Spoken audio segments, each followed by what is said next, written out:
एक छोटे से रंग बिरंगे गांव में, जहां हर दिन त्योहार जैसा लगता था, एक नन्ही सी प्यारी गुड़िया रहती थी, लाबुबू। लाबुबू कोई साधारण गुड़िया नहीं थी।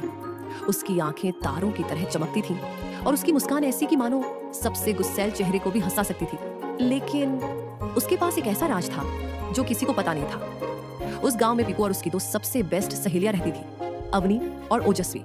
उन्हें रोमांचक खेल बहुत पसंद थे, खासकर वे रोमांचक खेल जो पहले साधारण लगते थे लेकिन खेलते समय एडवेंचर्स निकलते थे। ऐसे ही एक बरसात के दिनों की दोपहर में, जब छत पर बारिश की बूंदें ढोलक बजा रही थीं, पिकू बच्चों के साथ अटारी में लुका छिपी खेल रही थी। तभी एक लकड़ी की फर्श चरमराई, मकड़ी के जाले हिले और अवनी के पैर से कुछ टकराया। एक पुराना लकड़ी का डिब्बा जिस पर मोटी धूल जमी थी और सुनहरी कुंडी लगी थी। तीनों ने उस लकड़ी के डिब्बे को खोला और देखा तो क्या, उसके अंदर थी चलती फिरती लाबुबू डॉल। लाबुबू ने अपने नन्हे कान हिलाए, हल्की सी छलांग लगाई और बोली, नमस्ते, मैं तो तुम्हारे जैसे दोस्तों का ही इंतजार कर रही थी। फिर लाबुबू ने उन्हें विशिंग फॉरेस्ट के बारे में बताया, एक जादुई जंगल जो तभी दिखाई देता है जब आप खुद पर सच्चा विश्वास करते हो, जिनका दिल दयालु हो और आत्मा साहसी। तभी पिकू ने उत्सुकता से पूछा, तो हम इसे कैसे देख पाएंगे? लाबुबू मुस्कुराई, तुम इसे खोजते नहीं, जादुई जंगल तुम्हें खोजता है। लेकिन पहले तुम्हें किसी की मदद करनी होगी, बिना किसी उम्मीद के।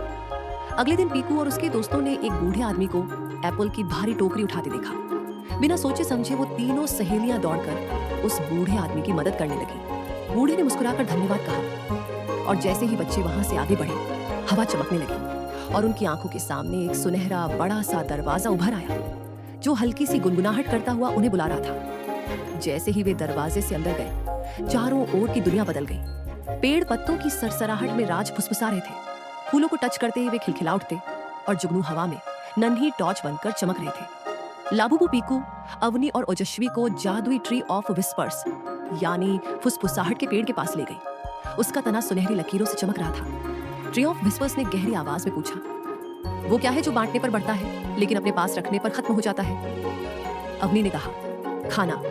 ओजस्वी ने कहा, पानी। लेकिन पीकू मुस्कुराई और बोली, प्यार और दया। पीकू का जवाब सुनकर पेड़ तेजी से चमक उठा, जैसे पूरा जंगल मुस्कुरा रहा हो, और बोला, क्योंकि तुमने सच्ची दया को समझा है तो तुम्हारे सपने हमेशा तुम्हें ढूंढ लेंगे। बच्चों के जवाब से वो जादुई पे प्रसन्न हुआ और तीनों को अपनी अपनी विश मांगने के लिए कहा।